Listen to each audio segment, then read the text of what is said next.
Compliance is a profession where people work tirelessly to make the world a better place. And there are hundreds of amazing and inspiring women who have helped the field develop into what it is today. Great Women in Compliance is part of the Compliance Podcast Network as they talk with women in compliance who are making a difference. Hi, and welcome to the Great Women in Compliance podcast hosted by Hema Lomax and me, Lisa Fine. We are sponsored by Corporate Compliance Insight and the Compliance Podcast Network. One of the themes that I keep coming back to is women in leadership, whether as a chief ethics and compliance officer, in corporate functions, or in a business. Today's guest is a leader in all of these areas and throughout her career. Maria Doughty is the president and CEO of the Chicago Network, which is an organization for influential and successful women leaders in Chicago to empower women leaders and to help people build their careers in many different areas. Before this, she was the director of public policy and regulatory examination and corporate counsel for Allstate Insurance Company. That's a mouthful for me. And she has worked in law and in regulatory compliance. So with that, Maria, thank you so much for being here. Before we get to the current role and the Chicago Network, can you tell us more about your background and how you got to where you are? Yeah, so Lisa, thank you so much for having me on the show. I'm really excited to have this conversation with you. And I feel like every time we talk, we tend to end up talking about new topics for us to explore. But to give you a little bit about my background, I'm the daughter of Italian immigrants who has a very strong work ethic. I love fostering collaboration, and I really do have a profound commitment to serving others. And I know that I'm sitting in the seat that I am today because I had mentors and coaches and teachers who believed and invested in me. So my background is important to know how I ended up in law and compliance, so to speak, is that I spoke little English until I went to kindergarten. And my parents are two of the smartest people I know, but they had little formal education. So for me and for them, education really was the key to all kinds of opportunities. So when I finally started to speak more proficiently, I learned that I could use my voice to really advocate for others and be a force for good. So it was clear at that point that being a lawyer was the obvious path.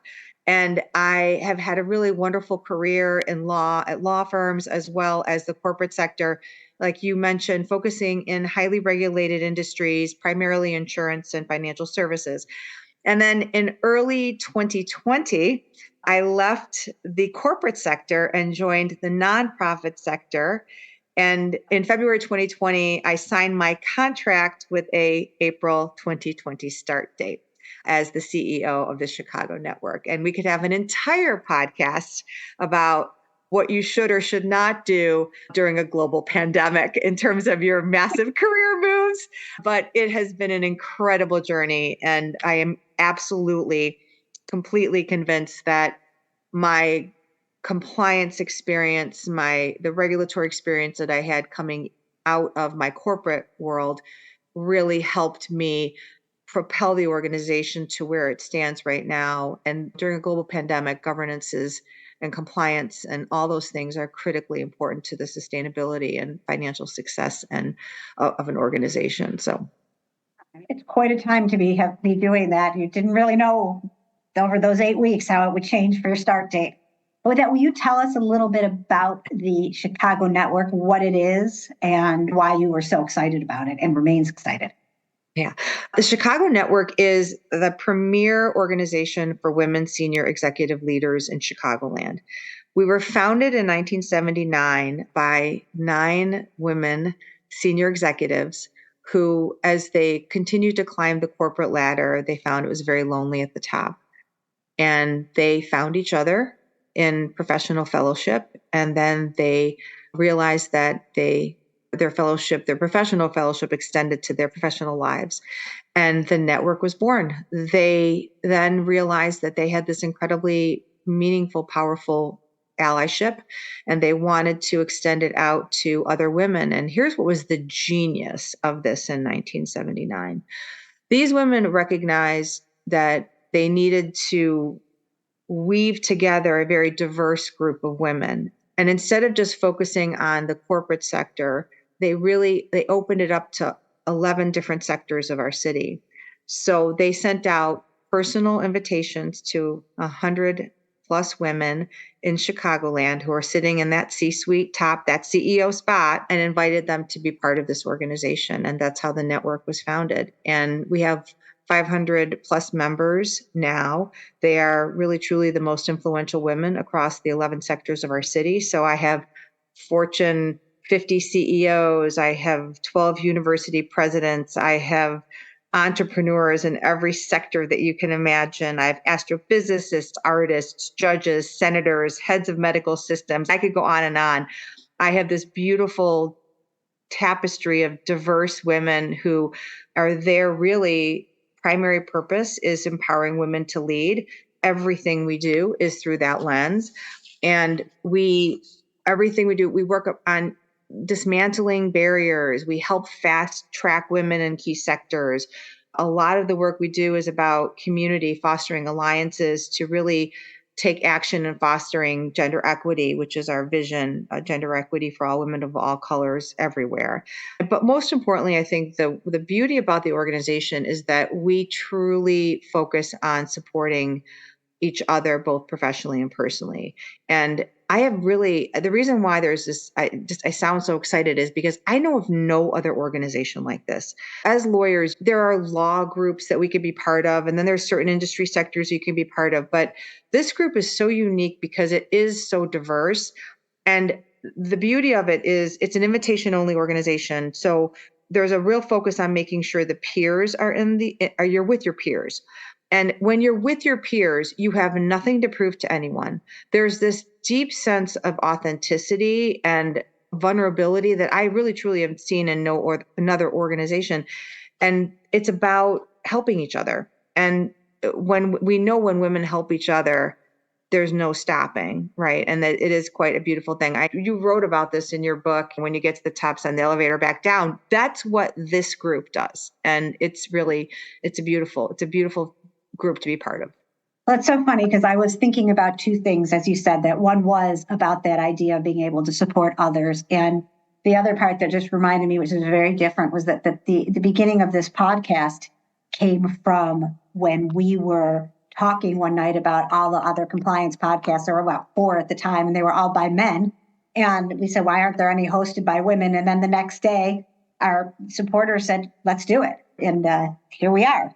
So that is really great. Now, one thing that I'm going to change the topic a little bit, both for you and for some of for others too, that you've talked about, is that talked a lot about intellectual agility. And it seems to me that would be something that would come up even more with so many different women in different places, in different roles, as in the Chicago network. But for you, what do you see that as, and how can we in ethics and compliance, women in there, be agile in that?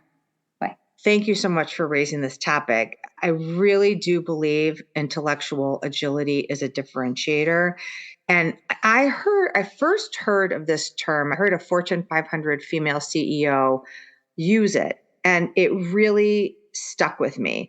And I know people have talked about it in different ways. And it's interesting because agility, just the term agility, is, I think, a little bit different from intellectual agility. And I think they're both incredibly important characteristics in leadership, and particularly in compliance. But for me, I see intellectual agility as really the ability to adapt quickly, evaluating, learning, and thinking critically in various situations. And in my case, I had the privilege of working in multiple roles and different areas throughout my corporate career. And in some cases, I was thrown into roles that were completely new to me. And it really allowed me and actually forced me to adapt. And I had to be really flexible and a willingness to learn. For me, it really comes down to being a continuous learner and being very interested in understanding different viewpoints.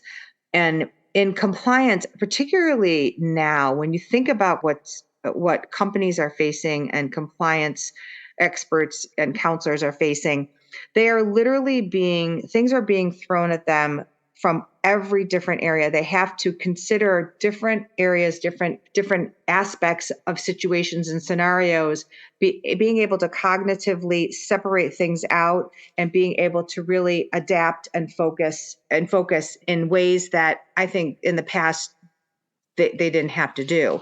So I really do believe that it is a differentiator in a way for people to excel in different types of leadership roles. I do believe that it is something you can build and learn. It's not, people think you have to have it or just as part of your DNA. And I think there are aspects of it that I think are important that are a little bit more, people are more comfortable with. But I do believe that people can develop this sense of intellectual agility. And I referenced it about being a continuous learner is the first thing I would look to is staying curious, actively seeking new information. I think joining LinkedIn communities on focusing on ethics and compliance, listening to podcasts, connecting with others in the space. I also think we just talked about this, seeking opportunities to sit on panels. And we talked about that, the Ethics and Compliance Conference in Texas. It's a way to build community, but also you learn so much and you open up your scope, so to speak, to be able to hear what's happening around you. And as a compliance expert, I think that's really important. You cannot live in a cocoon and expect to really do a really excellent job at counseling or whatever you're assessing if you really don't keep yourself open. I think another thing that would be helpful for folks is to, I'll say, like focus and hone in on your critical thinking skills. Now, I was a high school debater. So for me, this has now become part of my DNA. But I think practice analyzing information objectively, considering different perspectives, questioning assumptions, all this will, I think, help you continue to build this sense of intellectual agility. And as a compliance expert, that's what we should be doing. Right. You should be always analyzing information objectively. You should be taking different perspectives into consideration. And you should always be questioning assumptions because it really is part of how we function. I think the other thing I would say is being adaptable. And this is hard for some people, but embracing change and being open to new ideas really will help as you're dealing with evolving situations. I've been on a number of calls recently where there's a lot of conversation now about what's happening both nationally and globally and the impact of what's happening externally that compliance experts are going to have to be addressing depending on some of the shifts that are going to happen. And I think and being adaptable is going to be a key component in really doing a really good job as a compliance expert.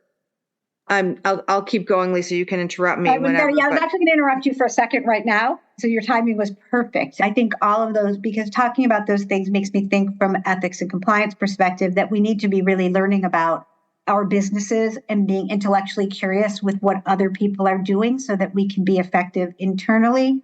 And then it also made me think a bit about something new I was going to ask about is the intellectual ability and to deal with change.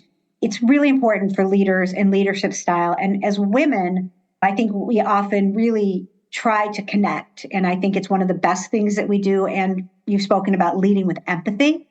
So I have a question personally and professionally about that because I always want to be empathetic and I want to be open to people. But there's also some question of personal boundaries and me as a proud member of Gen X versus Jenny, what I consider oversharing or sharing. And I've been thinking about that a lot lately. So how do we do that as women and as leaders to both remain effective and maintain what are appropriate boundaries and conversation in a way that we feel comfortable? Yeah, I think supporting others is absolutely critical. And empathy and leadership, it's really interesting because I think many people want to be empathetic leaders and some people think that they're empathetic leaders, but I would recommend that if you haven't done a 360 in a while, make sure that empathy is part of the 360 assessment. You may be a little bit shocked and surprised at the result because empathy is very hard, and being an empathetic leader and kind of drawing those lines is even tougher because being an empathetic leader means you're putting yourself in the shoes of the other. And for me, that's really hard because part of it is just listening to what someone's saying.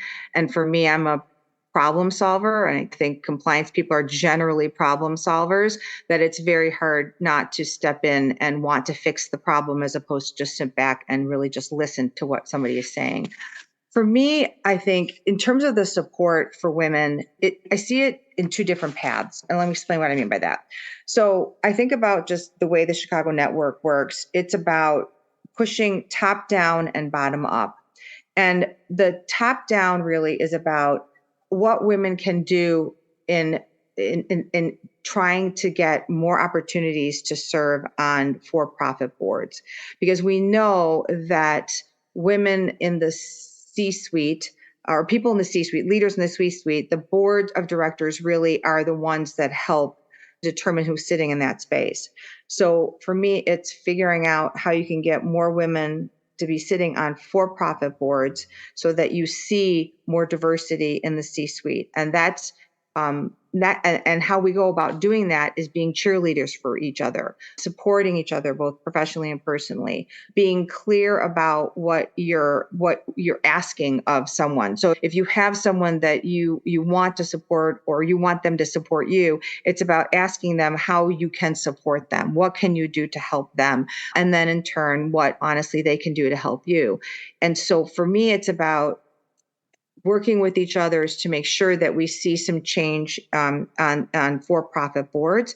And I really do believe that can be done by relationships, by sharing. The network has a database called womenlead.io. We created it. It's completely created in-house. And what we do is it's open to the public. People can go, you're looking for someone to serve on a for-profit board. You can get onto the website and just we've got a 500 tag search. So you can put any words you want in there, the kind of characteristic skills that you're looking for. And then the database will produce the women that fit those requirements. And then you can see their profiles. And it's a great way to support getting some more diversity within boards. Equally, as important as it is to support from the top down, it really is also about what it looks like, the pipeline going into the C-suite looks like. And so it's just as important to help that next generation of women leaders to be able to step into those spaces. And I think that, again, everybody talks about mentorship, it's sponsorship, but it's also having really difficult conversations with women about opportunity areas, and those women being receptive to hearing where those opportunity areas where they can plug into it. In the Chicago network, we started a program called Launchpad, and it's our Women's Leadership Summit. It's completely accessible to anybody, but the program really is focused on women in the VP and director positions. And when we talk about increasing the number of women in the C-suite, it's about cultivating that pipeline for succession. And it's about building community, making sure that the women have good networks to support each other within, just not in their industry, but outside of their industry. And I think it's having women, particularly, we know that to get into a CEO role, it's really important for somebody to own a P&L. And a lot of women who have aspirations to being in that space are never really told, by the way, you should own a P&L if you want to be the CEO of an organization. And I think that's a really profound message for women to hear, because sometimes that means they have to take a lateral or they have to take a step down to get the experience that will help them get into that C-suite role. So I think it's really hard for women who are sitting in the C-suite, particularly in the CEO role, to make themselves what we'll call vulnerable to others within the group, because there is this sense of controlled vulnerability when you're sitting in that role. And so I hear what you're saying, and I think it'd be interesting to hear like other women, how they go about doing that, because it's really not easy. It is not easy. It's not, sometimes it's just not intuitive either. But I also think it has a lot to do with, you also have to be yourself and be genuine to who you are. I had a leader once earlier in my career who I decided I would never be, because her view was always like, put the face on and everything is okay. And I'm always going to say the company line. I had trouble trusting that because it was not genuine. So it's an interest. So I've always tried to incorporate some of the lessons learned from that experience And she was a lovely person. And one day she decided to drop all the boundaries, and it was slightly terrifying because it was so unexpected. But with that said, it is something I think about regularly. And how do I do that and be true to myself while also be growing a leadership presence in a role? And I guess with that, it's a little wider than just for women. But and one of the things I loved when I looked at more about the Chicago network is the focus that you have on gender equity that's larger than just talking about women as women. And it's women of all colors and different age, but particularly the diversity. And what can we do as women to better support each other and promote diversity, not just for women, but for women of different colors, of color or other issues? I think stepping into, and it's not just mentorship, right? You could have interactions with women, and it could be a one-off interaction, but you're really intentional about the conversation that you have with that individual. I had a really interesting conversation with a young woman who saw herself literally in this little tunnel. And I stepped back and looked at her and I said, okay, you need to step back. You really need to step back, and you have to look at the experience that you've had. This may be the job you've had and the title you had, but you have to look at what are the skills that you brought to this job? What are the skills you learned in that job? And then how do you open yourself up to realizing that you're not defined by this title. You're not defined by the fact you're just a lawyer. And that, I think, helping people see, and this comes with experience and wisdom and age, you realize I'm not going to let a title define me. I'm not going to let my gender define me, or you fill in the blank define me. You're going to really, and I think it's having other people see things in you and point them out that are going to help that next generation really open themselves up to doing something different. One of the roles I took at Allstate, when the general counsel brought me in and she said, I really want you to take on this role. And I was like, yeah, I don't know. No, this is going to be a really good role for you. And I said, let me think about it. I came back and I said, I really thought about it. Thanks so much, but I don't think so. And she looked at me and she said, I'm not asking like this. And it's funny because she said it tongue in cheek, I'm not asking, but she articulated to me very clearly the skills that I had, the things that she saw in me that would literally make me ideal and perfect for this role. And I did not, at the time she did that, I didn't see what she was talking about. And that was my favorite role. I excelled, everything just blew up after that role because she saw something in me. So to answer your question, it's take the time to have conversations. It's about communication. It's about transparency. It's about having very courageous conversations, but sometimes very difficult conversations. But I think the more honest we are with ourselves, the more honest we are with other people that we are working with, and honest, and of course, being a cheerleader, I think the two of us are pretty positive, optimistic people. That optimism and that will definitely come out as we're talking to people. But it really is about letting people know that you're here to support, that you have their back. It's that genuineness that I think comes out when you really truly open yourself up to having a more candid, open conversation that I think could make differences in people's lives. I think that's a fabulous example, especially for helping to promote and to give people the confidence to try to move forward, because if they know that someone's going to be in their corner, it makes it a lot easier to try to take that leap, or in your case, have no choice in that particular role. The other part of it that I think that is the idea that from ethics and compliance, and particularly from a risk and compliance standpoint, when people think about diversity, you think, if you look around the table and all men, all white men, all white, you don't have actually, you're only maybe having 2 or 3 viewpoints looking at what your key issues can be. And that's the same with for leadership. If your table, everyone, you want them all to be exactly the same, that's not going to be representative or a way to look at issues critically or move forward. So I think that's really important for women. And it looks like something you all promote. Yeah, I mean, that you hit it straight on. we need to avoid the group think. And there's a lot being talked about now about this push away from ESG and DEI and this sense of diversity. But the Wall Street Journal had a really interesting article, I think it was on yesterday, where it talked about, okay, let's stop giving it a name.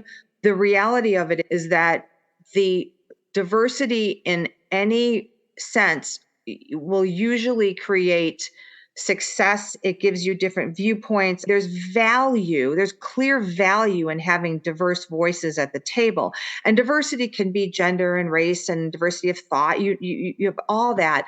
But it is empirical that when you have a diverse group solving a problem or in a corporation or a board, whatever, you will have success because you don't have that groupthink. You are thinking about things differently. On the risk side, you're anticipating risks that are definitely unexpected and maybe things that if you have the same people thinking the same way, who have the same background, they're just not going to see the things that are coming, the curveballs that are coming ahead, and they can't anticipate them. Certainly from a compliance standpoint, I think it's absolutely essential. And I think the other thing I would say is people in compliance, don't let it define you in terms of your skill set, because ethics and compliance is so broad and can be, it's essential in every single industry, in every single organization. I don't care if you're for-profit or nonprofit,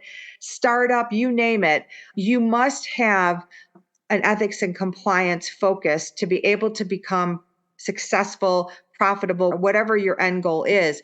It's essential. And so the skill set of someone who's sitting with that expertise is much broader than this very narrow focus that I think sometimes people think about as compliance experts.